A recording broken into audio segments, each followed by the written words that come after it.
Messieurs les généraux, mesdames, messieurs, chers amis, bonsoir à tous. Donc je me promets deux choses ce soir. Je ne parlerai pas ou très peu de la chose militaire parce que j'ai trop d'experts auprès de moi et donc je craindrais trop de dire des bêtises. Et puis je ne parlerai pas trop non plus du conflit en cours parce que je crois qu'il faut le regarder de manière beaucoup plus large.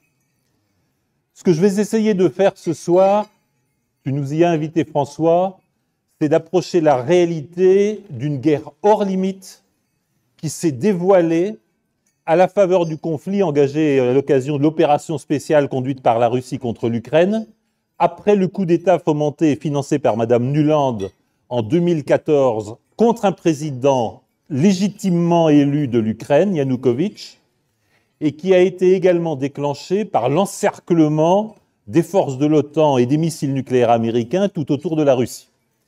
Je pense que ce conflit est l'occasion d'un dévoilement. Et pour procéder à ce dévoilement, je vous propose de suivre un maître éprouvé qui est Machiavel. Je crois que nous avons besoin de relire Machiavel. Et ce que Machiavel nous a dit, c'est « ceux qui préfèrent voir le monde tel qu'il devrait être, plutôt que de le regarder tel qu'il est, cela travaille à se détruire bien plus qu'à se conserver. » Je crois que le moralisme étouffant qui règne dans nos médias, je crois que le règne de la propagande, qui connaît des sommets en ce moment à l'occasion de ce conflit entre la Russie et l'Ukraine, nous fait courir un très grand risque, et c'est aussi un risque militaire, c'est le fait que nous regardons le monde comme qu'il devrait être, et nous oublions de le voir tel qu'il est. Alors je vais essayer de faire trois choses devant vous, je vais essayer de procéder à quelques éléments de ce dévoilement sous l'égide de la grande question des stratèges. Que se passe-t-il ? La réalité dans les yeux. Je vais ensuite essayer d'en tirer quelques conséquences un peu plus générales en matière de politique extérieure. Et puis je terminerai, puisque j'ai créé le mouvement citoyen des localistes, eh bien je terminerai avec quelques-unes des pistes des relations extérieures et de la politique extérieure que proposent les localistes à la France et à l'Europe. Regardez le réel dans les yeux. C'est pour moi un premier élément que j'ai découvert avec une très grande force lors d'un récent sommet de l'océan Indien à Dhaka, au Bangladesh, auquel je participais, avec les présidents ou les ministres de 30 pays. Rassurez-vous, j'étais le seul Français et le seul Européen. L'océan Indien n'intéresse pas la France et l'Europe. Et j'ai constaté que la lutte pour l'hégémonie mondiale, c'était beaucoup la lutte pour qui fera la paix. Et j'ai pu constater à quel point un événement très peu commenté dans la presse française et occidentale était absolument majeur dans la conscience mondiale aujourd'hui. C'est l'accord de coopération placé sous l'égide de la Chine entre l'Iran et l'Arabie saoudite. Cet accord de coopération met fin, ou pourrait mettre fin à un conflit séculaire entre chiites et sunnites. Il réunit des pays que jusqu'ici tout opposait, et surtout, il a rompu une alliance de plus d'un demi-siècle entre l'Arabie saoudite et les États-Unis. C'est un véritable basculement du monde qui s'opère à la faveur de cet accord. C'est la fin des accords d'Abraham, c'est la fin d'une certaine stratégie d'Israël, c'est la paix au Yémen, et c'est peut-être aussi des situations totalement nouvelles pour une grande partie de l'Afrique de l'Est. Je pense que nous ne mesurons pas l'importance de cet accord, mais je le souligne, c'est aujourd'hui la Chine qui apparaît comme faiseuse de paix, alors que les États-Unis n'apportent partout que la désolation et la destruction. Il est clair qu'une des réponses des États-Unis à l'accord de paix entre l'Iran et l'Arabie saoudite, c'est la guerre civile au Soudan. Il est clair que c'est la montée des tensions dans les Balkans. Il est clair qu'aujourd'hui, les États-Unis, qui ont été une force de modération et d'ordre, rappelez-vous Kennedy dans l'affaire de Cuba, on n'humilie pas une grande puissance nucléaire.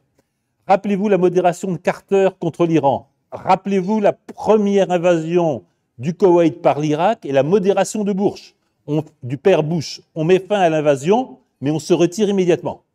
Les États-Unis ont perdu cette retenue stratégique qui leur avait permis d'apparaître comme une force pour l'ordre et la paix. Est-ce que la Chine va acquérir cette dimension ? Pour moi, c'est un enjeu d'hégémonie mondiale. La deuxième dimension de cette guerre hors limite à laquelle nous assistons, elle est naturellement économique et monétaire. Et là-dessus, je crois qu'il faut être extrêmement prudent. Nous voyons énormément de titres sur la dédollarisation du monde. Mais j'entends un gouverneur de banque centrale que je rencontrais récemment qui me disait peut-être « give them 50 years ». La fin de la suprématie mondiale du dollar ça ne se fera pas ni en quelques mois ni en quelques années, notamment parce qu'à la faveur de n'importe quelle crise mondiale, on va voir le flight to quality, les capitaux mondiaux vont retourner vers les États-Unis parce que finalement, c'est encore là qu'ils se sentent le plus en sécurité. Les États-Unis ont tout fait pour ruiner eux-mêmes la puissance du dollar avec la saisie illégitime des avoirs de la Banque centrale de Russie. Il n'en reste pas moins que les États-Unis continuent à apparaître, même s'ils le sont moins qu'avant, comme un refuge de sûreté, a safe haven, pour les capitaux mondiaux en cherche de havre de paix. La dédollarisation est en cours. Le travail des BRICS pour élaborer une monnaie commune est en cours. C'est extrêmement présent dans toutes les organisations régionales que je peux croiser. Mais attendons, c'est un mouvement qui sera lent et ne nous faisons pas d'illusions, les États-Unis réagiront et réagiront violemment. Le troisième élément de la guerre hors limite, je ne vais étonner personne, c'est naturellement la guerre cognitive, c'est la guerre de l'information et c'est la formidable mise sous tutelle des outils numériques. Un ami qui aurait pu être là ce soir me disait récemment avoir mis en place plusieurs éléments de veille. Si vous avez une veille Google ou si vous avez une veille sur quelques-uns des grands serveurs américains, vous ne savez toujours pas que Bakhmout est tombé. Et si vous suivez simplement ce qui vous arrive à peu près tous les matins, vous avez le sentiment qu'il y a des opérations ukrainiennes en territoire russe qui font à peu près l'équilibre avec les opérations russes en territoire ukrainien. Je crois que nous n'avons jamais vu depuis longtemps une propagande et une censure se développer à un tel niveau, ce qui signifie que les guerres cognitives et les guerres de l'information vont devenir un élément absolument déterminant de nos approches géopolitiques pour l'avenir. J'y vois une très grande menace, c'est naturellement celle de la censure, parce que quand on censure, on se coupe de la réalité. Et j'étais réellement témoin d'un des Français qui ont préparé le sommet de Pau, sommet auquel le président Emmanuel Macron a convoqué des dirigeants africains. Un certain nombre de personnalités françaises présentes au Sahel, présentes en Afrique depuis des années, ont essayé de faire passer des messages sur ce qui se passait dans leurs différents pays de compétence. Le retour a été « ça n'entre pas dans les vues du président, donc vous pouvez vous garder votre note ». Je pense que quand on procède comme ça, on se coupe du réel. Je pense qu'on procède à la faillite de nos activités de renseignement. Et je pense que la plus grande menace qui nous menace dans la préparation des guerres à venir ou des conflits à venir, c'est le fait que nous sommes en train de nous couper du réel par un moralisme et un conformisme de plus en plus étouffants. Quatrième aspect de cette guerre, hors limite, c'est naturellement la survie de maintes organisations continentales, régionales, subrégionales de toute nature. Vous avez peut-être entendu parler du BIMSTEC, vous avez certainement pas entendu parler des BRICS, de l'Organisation de coopération de Shanghai, etc., etc. Ce qui m'apparaît extrêmement important pour l'avenir, c'est que très clairement, la page des Nations Unies et la page de Bretton Woods s'est tournée. Le monde est en train de s'organiser sur d'autres bases, et la grande question sur laquelle je vais revenir, est-ce que la France en est partie prenante ou est-ce mais si le cas il y a des chefs d'État, des ministres d'une trentaine de pays, des délégations de très haut niveau, sous l'égide du gouvernement du Bangladesh et de l'India Foundation, pas un seul Européen et pas un seul Français. Je pense que c'est un sujet dont nous devrions nous préoccuper après tant d'échecs, l'échec du sommet de Pau, l'échec du G5 Sahel, etc., etc. Nous devrions nous préoccuper de cela. Un dernier élément qui m'apparaît très peu évoqué par la presse et par l'information qui nous est donnée, le reste du monde regarde avec stupeur le nouveau suicide démographique européen. Les chiffres qui me sont communiqués font état de l'ordre de 500 000 morts, jeunes, braves et courageux ukrainiens comme russes, qui restent sur le champ de bataille dans deux pays qui sont en état de mort démographique. La Russie continue à perdre des habitants et l'Ukraine perd massivement des habitants et il y a plusieurs millions d'Ukrainiens qui ne retourneront pas en Ukraine. Nous assistons à un nouveau suicide démographique européen et je voudrais terminer cette première partie en revenant sur la Bhagavad Gita. Les papillons qui volent sur les guerriers morts et leurs vainqueurs endormis ne font pas la distinction sur les champs de bataille ukrainiens entre les soldats ukrainiens et les soldats russes. Nous, en tant qu'Européens, nous devrions nous en préoccuper et notre seule mission devrait être d'arriver à la paix. Alors, ayant dit cela, second point, je pense qu'il est important de s'interroger sur quelques réalités dérangeantes. Nous avons regardé ce qui se passe. Qu'est-ce que cela veut dire? Ça nous ramène naturellement à une réalité oubliée. Charles Péguy, les choses militaires sont d'une immense importance. Je ne dis pas ça pour faire plaisir aux généraux qui sont ici, mais évidemment que nous sommes en train de redécouvrir à toute vitesse l'importance de la chose militaire. Et j'assiste au Parlement européen à l'avidité avec laquelle tous mes collègues se précipitent sur les commandes de missiles, d'avions, de tanks, etc., avec une naïveté assez touchante, parce que j'ai signé, je suis à la commission des budgets, à la commission de défense et sécurité, j'ai signé des budgets majeurs pour l'armement. Simplement, la plupart de mes collègues croient que quand on décide qu'on va lancer un programme d'avions, un programme de tanks, dans les 6 mois, on les a. Et j'ai beaucoup de mal à leur faire comprendre, pour avoir un peu croisé Thales, Dassault et Safran, que ça met quand même un peu de temps avant de produire un avion et ça met un peu de temps avant de produire un tank. On est en train de se réveiller. Mais les choses militaires sont d'une extrême importance et la fusion de la bataille cognitive, de la bataille économique et monétaire, de la bataille des ressources et de la bataille des armes, elle est encore à faire. Je pense que ça pose des questions majeures de réorganisation de nos appareils de défense et de nos systèmes de coopération entre les différentes ressources de défense dont nous disposons. Le second point qui me pose énormément de questions, cette guerre n'est pas l'affaire du monde. Tous mes interlocuteurs indiens, chinois, bangladeshis, pakistanais, africains me le disent. Je me les suis entendu répéter de manière extrêmement violente il y a 3 semaines. Est-ce que vous avez prêté beaucoup attention aux 4 millions de morts lors de la guerre d'indépendance du Bangladesh tués par l'armée pakistanaise? Est-ce que vous prêtez beaucoup d'attention aux millions de morts au Congo, dus aux opérations de quelques puissances voisines qui pillent les ressources du Congo et entretiennent une guerre civile qui, je le répète, fait des millions de morts? Est-ce que vous prêtez beaucoup attention aux milliers et peut-être centaines de milliers de morts bientôt au Soudan, notamment avec le réveil de la guerre atroce au Darfour? Une des pires catastrophes humanitaires que l'on puisse connaître est en train de se dérouler. Vos histoires en Ukraine sont des histoires d'Européens, elles ne nous concernent pas. Je pense que c'est absolument majeur parce que ce qui s'est passé depuis la colonisation, tout ce qui se passait en Europe comptait pour le reste du monde. Et le reste du monde a été maintes fois convoqué à s'engager, tirailleurs sénégalais, troupes africaines, soldats vietnamiens, soldats indiens, australiens, canadiens, etc., à s'engager dans les guerres européennes. Le monde est en train de nous dire « vos affaires ne nous concernent plus ». Nous nous sommes préoccupés par autre chose, nous continuons la globalisation, nous continuons le progrès, nous continuons à vouloir faire avancer nos sociétés, et vous pouvez vous battre tant que vous voulez, ne nous embêtez pas avec vos sanctions, ne nous embêtez pas avec vos cours de morale, et n'essayez pas de nous engager dans une guerre qui n'est pas la nôtre. Le troisième élément qui m'apparaît tout aussi important et qui est lui aussi peu commenté, c'est le fait que ce n'est pas contre les principes de l'Occident que le monde se tourne, c'est au nom de ses propres principes qu'il se tourne contre nous.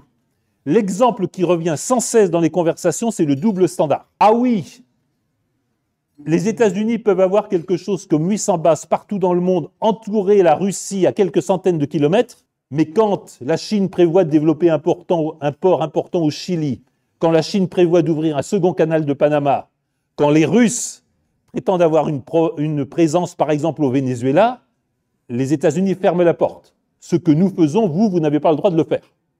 L'extraterritorialité du droit américain est à sens unique. J'ai vu des critiques acerbes dans la presse américaine.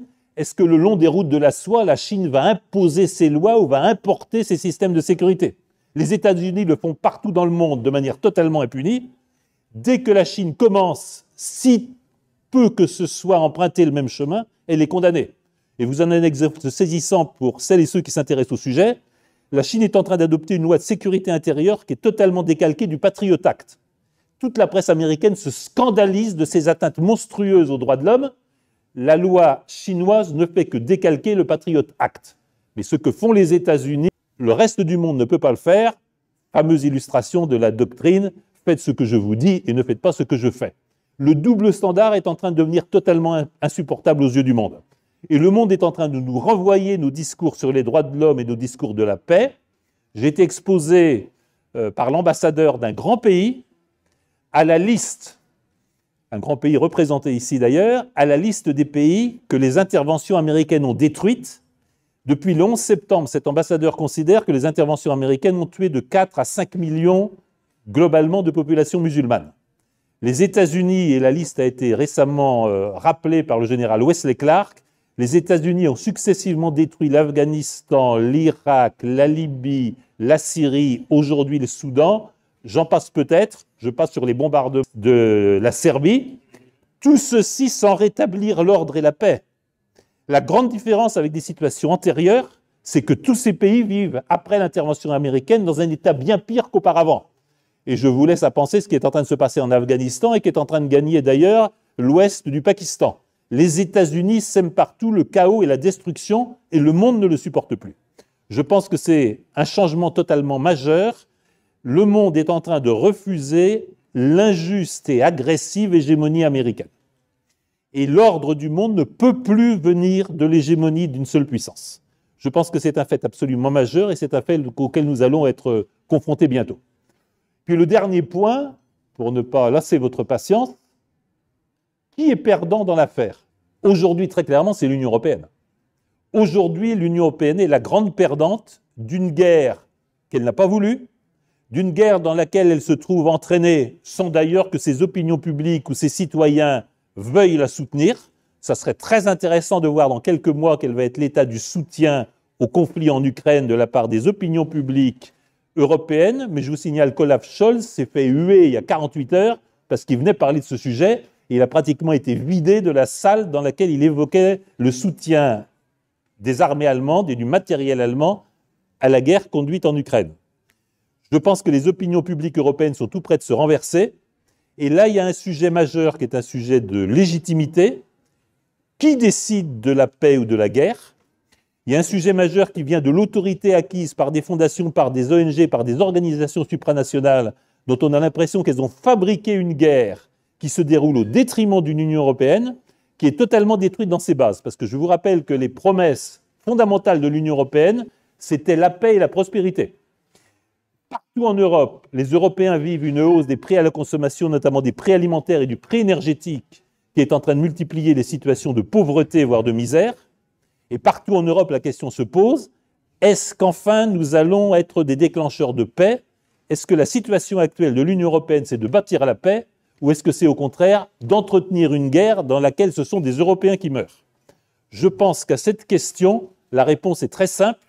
L'Union européenne se condamnera elle-même si elle n'est pas à l'origine rapidement d'une initiative de paix. Et je vais terminer avec une hypothèse qui me paraît de plus en plus croyable, mais que certaines ou certains vont peut-être démentir. Regardez la une du New York Times d'il y a 3 jours, qui rappelle que les journalistes sont obligés de demander, pour que les photos soient correctes, aux militaires ukrainiens d'enlever leur croix gammée. Je crois que les États-Unis sont en train de se préparer, je crois que les États-Unis sont en train de préparer un changement de pied dont ils ont l'habitude.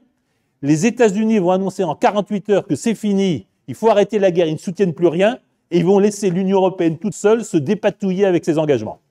Je peux vous assurer que c'est pour moi un scénario qui est très crédible à l'été. Parce que les États-Unis sentent bien qu'ils ne gagnent pas cette guerre. Je crois que les États-Unis n'ont pas envie que ça devienne une guerre nucléaire. J'espère que les responsables, notamment du Department of Defense, se rappellent de John Fitzgerald Kennedy lors d'un incident de Cuba. Quand on est face à une puissance nucléaire, on ne lui donne jamais le choix entre une défaite humiliante et l'emploi de l'arme nucléaire. Je pense que le département de défense américain se souvient très bien de John Fitzgerald Kennedy et que les élections présidentielles américaines approchant, la voie de la retenue stratégique va l'emporter.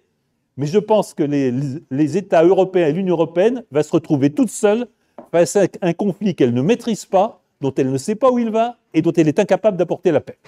Dernier point, sans trop retarder ce dîner, quelles sont les propositions que veulent les localistes en matière de politique étrangère? Le premier point, il est évident. La France doit prendre toute sa part à la recomposition des institutions internationales parce que la page de Bretton Woods et la page des Nations Unies est tournée. Prendre toute sa part dans la recomposition des institutions internationales, ça suppose 3 choses. Ça suppose que la France soit porteuse d'un discours de paix. Je ne peux que saluer à cet égard les propos, peut-être est-ce qu'il avait été illuminé par la lumière de l'Est, du président Emmanuel Macron, retour de Chine, appelant à la à l'autonomie stratégique de l'Europe et disant qu'il fallait maintenir le contact avec Vladimir Poutine et avec la Russie. La France et l'Europe ne seront rien si elles ne sont pas des faiseuses de paix. Le deuxième point, très clairement, et c'est un défi de civilisation qui revient dans tous les grands discours de civilisation du président Xi Jinping comme du président Poutine et d'autres récemment. J'ai entendu des discours en Inde remarquables sur les politiques de civilisation. La politique de l'individu de droit et la religion des droits de l'homme ne peuvent pas être la base de la paix internationale. Ce sont aujourd'hui des armes de destruction massive des sociétés et ce sont aujourd'hui des armes de destruction massive de la liberté politique, qui est la liberté des sociétés de s'organiser leurs mœurs, leurs lois et de choisir leur destin comme elles l'entendent. ONG et fondations financées largement par les États-Unis sont en train de détruire les entités politiques partout dans le monde au nom des droits de l'homme. C'est inacceptable et une nouvelle déclaration des droits doit balancer les droits des sociétés politiques sans lesquelles les droits d'individus ne sont rien et les droits de l'homme tels que nous les avons formulés. Puis le troisième point, c'est évidemment le refus de toute hégémonie mondiale, parce que toute recherche d'une hégémonie mondiale conduit à la guerre totale et conduit à la guerre à laquelle nous assistons, la guerre hors limite. Le deuxième élément de la politique que voudraient conduire les localistes, c'est évidemment le refus de la séparation du continent eurasiatique. Nous sommes destinés à être voisins de la Russie, nous sommes destinés à entretenir des relations sans cesse plus étroites avec les pays d'Asie centrale, avec l'Inde comme avec la Chine, et toute tentative de rompre l'unité du continent eurasiatique est une agression contre l'Europe. Les choses doivent être très claires à cet égard. Nous devons développer la connectivité, nous devons développer les échanges commerciaux, nous devons développer les échanges culturels, et je ne peux que déplorer l'obscurantisme qui fait que, j'avais l'exemple récent, une des plus grandes violonistes au monde, parce qu'elle est russe, a eu l'interdiction de se produire à Paris. Je ne peux que déplorer l'obscurantisme qui fait que nos alliés ukrainiens ont été très fiers de brûler des centaines de milliers de livres russes et qu'il va bientôt être interdit d'enseigner Pouchkine, Tolstoï ou de jouer Rimsky-Korsakov ou je ne sais, Tchaïkovski. Nous sommes sur un obscurantisme dont le Covid avait commencé, avait ouvert la porte. Nous sommes devant un obscurantisme dont il faut absolument sortir. Et à cet égard, je salue évidemment tous les tenants de la liberté de la presse et de la liberté d'information. Je regarde certaines et certains d'entre vous. Ce sujet de la liberté de l'information et de la sortie de l'obscurantisme et du combat contre la censure, ce n'est pas simplement un débat pour la liberté d'expression, c'est un débat pour notre survie stratégique. Si nous continuons à être aveugles et sourds à ce qui se passe dans le reste du monde, nous nous condamnons nous-mêmes. Le troisième sujet absolument majeur que nous voulons porter dans l'arène du droit et des institutions internationales, c'est que mettre la guerre hors la loi n'aboutit qu'à avoir un retour en arrière au temps biblique. Si la guerre est hors la loi, il n'y a qu'une sortie de la guerre, c'est l'extermination de l'adversaire. La guerre est un fait politique parmi d'autres. Nous devons redécouvrir le ius bellum europeum. La guerre est un fait politique qu'il faut limiter, qu'il faut contrôler et à laquelle il faut s'attacher à mettre fin. Mais la guerre est un fait politique, il existe. Il faut éviter les pertes civiles. Il faut interdire les armes climatiques, les armes bio, etc., que nos amis américains ont si bien développées, notamment dans les laboratoires ukrainiens, etc., etc. Mais il faut totalement modifier les déclarations internationales sur le droit de la guerre. Celles et ceux qui espèrent un changement prochain de régime ne peuvent que penser que l'idée de déférer Vladimir Poutine au tribunal pénal international, c'est la pire idée qui soit. On obtient le départ des dictateurs généralement en leur offrant une retraite dorée et bien entourée. Il y a quand même beaucoup d'exemples, notamment de dictateurs africains. Ce n'est pas en menaçant de les traîner devant le TPI qu'on va permettre des changements de régime. Nous sommes là devant une aberration totale et nous sommes là, je le dis, devant une forme de totalitarisme qui nous revoit au temps des exterminations bibliques. Ça, c'est clairement un processus de décivilisation, là où l'Europe, depuis le traité de Westphalie, avait fait naître une civilisation de la guerre. Messieurs les Anglais, tirez les premiers. Nous en sommes bien sortis. Peut-être le dernier point qui me semble extrêmement important, c'est que la France ne peut pas accepter, l'Europe ne peut pas accepter la logique du ami ou ennemi. La décision ou l'approche la plus naïve, la plus infantile et la plus brutale qui soit, c'est l'apport de George W. Bush fils. Vous êtes avec nous, vous êtes contre nous, et si vous êtes contre nous, vous êtes du côté des faillis et des terroristes. C'est totalement inacceptable. À cet égard, j'apprends beaucoup dans la conversation avec mes interlocuteurs indiens qui pratiquent le multi-alignement. Partenaires de la Chine dans l'organisation de Shanghai, dans les BRICS, dans lesquels ils retrouvent d'ailleurs le Pakistan, qui est par ailleurs leur ennemi aux frontières, mais en même temps membres du Quad, en même temps participant à des manœuvres militaires avec les Américains, les Australiens, les Japonais, bref. Ça, c'est le multi-alignement. Toutes les portes ouvertes, et selon les situations, nous choisissons là où est l'intérêt de la France. C'est la seule chose qui doit compter. Où est l'intérêt de la France? À travers la défense, à travers la politique du gouvernement de la France, une seule chose doit être poursuivie, continuer la France, conserver la France, et ça doit être l'objet de notre politique internationale. Dernier point, réengager le dialogue stratégique avec les États-Unis. Je publierai bientôt un article sur la situation intérieure des États-Unis dans la revue Conflit. La situation intérieure des États-Unis traduit une crise morale d'une importance qu'on n'a pas vue depuis la confrontation avec les totalitarismes. Le woke est une manière de totalitarisme. Vouloir créer un homme nouveau sorti de la nature, c'est l'origine de tous les totalitarismes. Et c'est ce qui est en train de se jouer aujourd'hui aux États-Unis. La France doit réengager le dialogue stratégique avec les États-Unis. La France doit clairement affirmer que tout essai de conserver une hégémonie mondiale, c'est de continuer la guerre hors limite et sans fin. Les États-Unis ont toute leur place dans un monde de la diversité, dans un monde de la compréhension entre cultures et du respect réciproque. Il suffirait qu'ils en finissent avec l'extraterritorialité de leurs droits. Il suffirait qu'ils en finissent avec les abus de leur position dominante en matière financière et bancaire. Et les États-Unis pourraient redevenir ce qu'ils ont été et ce qu'était le grand peuple américain tel que l'a défini Tocqueville, une puissance au service du bien. Tocqueville ajoutait, si les États-Unis ne sont plus une puissance au service du bien, alors ils perdront totalement leur puissance. Je terminerai simplement en disant cette conviction profonde pour les années à venir. Une seule chose est réellement universelle en matière politique, c'est la volonté de chaque société humaine de choisir ses lois, ses mœurs et de suivre son destin. C'est sur cette base de l'écologie des civilisations qu'on pourra reconstruire un ordre mondial durable.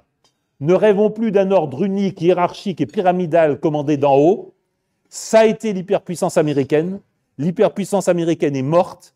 Dorénavant, tout ordre international sera fondé sur la tolérance à la diversité, la connaissance mutuelle et le respect réciproque. Dans un certain nombre d'actions dont j'aurai peut-être l'occasion de vous reparler, dont je vous tiendrai informé, à Bruxelles, peut-être à Venise, j'ai l'occasion de prendre quelques initiatives au sujet de la paix, au sujet du retour du Ius Bellum Europeum et au sujet de cette paix qui se décidera d'abord, selon les mots d'Umberto Eco, par l'apaisement entre les cultures et les civilisations. Parce que ce qui se joue aujourd'hui sur la terre ukrainienne, ça n'est pas une guerre régionale, ça n'est même pas une guerre européenne, c'est un défi de civilisation, c'est un défi de culture, et c'est le défi du maintien de la liberté politique qui n'a d'autre traduction que la diversité des sociétés humaines. Merci de votre attention.